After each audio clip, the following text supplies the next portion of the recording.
BBAలో university second rank, third rank సాధించడం sun international విద్యార్థులకే సాధ్యం. తెలుగుదేశం అధినేత ఆంధ్రప్రదేశ్ ముఖ్యమంత్రి నారా చంద్రబాబు నాయుడు గత ప్రభుత్వంలో ఇష్టానురాజ్యంగా వ్యవహరించిన అధికారులపై ఇప్పటికీ మెతకగా వ్యవహరిస్తున్నారు అన్న అసంతృప్తి తెలుగుదేశం శ్రేణుల్లో బలంగా వ్యక్తమవుతోంది. ఎందుకింకా వారిని ఉపేక్షిస్తున్నారంటూ ఒకంత అసహనం కూడా వ్యక్తం చేస్తున్నారు. వారి అసంతృప్తి, అసహనం కరెక్టే అనేలా వైసీపీ నేతలు, మరీ ముఖ్యంగా జగన్ తీరు ఉంది. ఏపీలో తెలుగుదేశం కూటమి అధికార పగ్గాలు చేపట్టి 45 రోజులైంది. ఇప్పటికీ చంద్రబాబు, జగన్ హయాంలో హద్దులు మీరిన అధికారుల పట్ల ఇష్టారీతిగా చెలరేగి వ్యవహరించిన వైసీపీ నేతలు క్యాడర్ పట్ల కఠినంగా వ్యవహరించడం లేదన్న భావన మెజార్టీ తెలుగుదేశం క్యాడర్లో వ్యక్తమవుతోంది. అందుకు తగ్గట్టుగానే ఓటమి తర్వాత కూడా వైసీపీ నేతలు, మరీ ముఖ్యంగా జగన్ వ్యవహరిస్తున్న తీరు ఉంటోంది.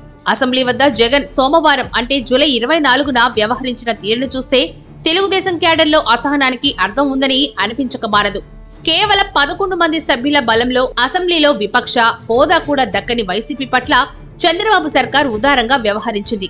వైసీపీ అధినేత, మాజీ ముఖ్యమంత్రి అయినప్పటికీ ప్రస్తుత అసెంబ్లీలో ఆయన కేవలం పులివెందుల ఎమ్మెల్యే మాత్రమే.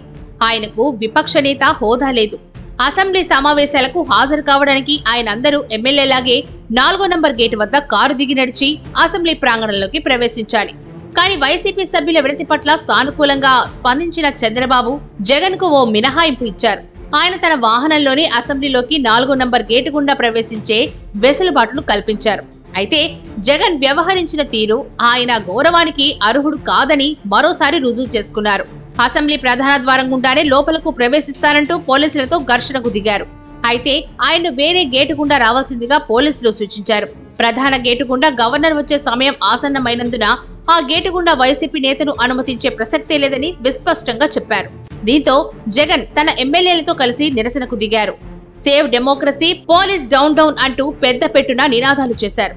అయితే జగన్ ను, వైసీపీ ఎమ్మెల్యేలను పోలీసులు ప్రధాన గేటు గుండా అసెంబ్లీలోకి వెళ్లేందుకు అనుమతించలేదు.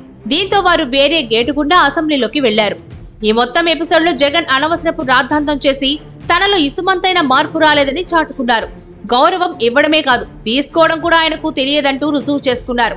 అసెంబ్లీలో కూడా గవర్నర్ ప్రసంగాన్ని అడ్డుకుంటూ వైసీపీ నినాదాలతో హోరెత్తించడానికి ప్రయత్నించి విఫలమై సభ నుంచి వాకౌట్ చేసింది.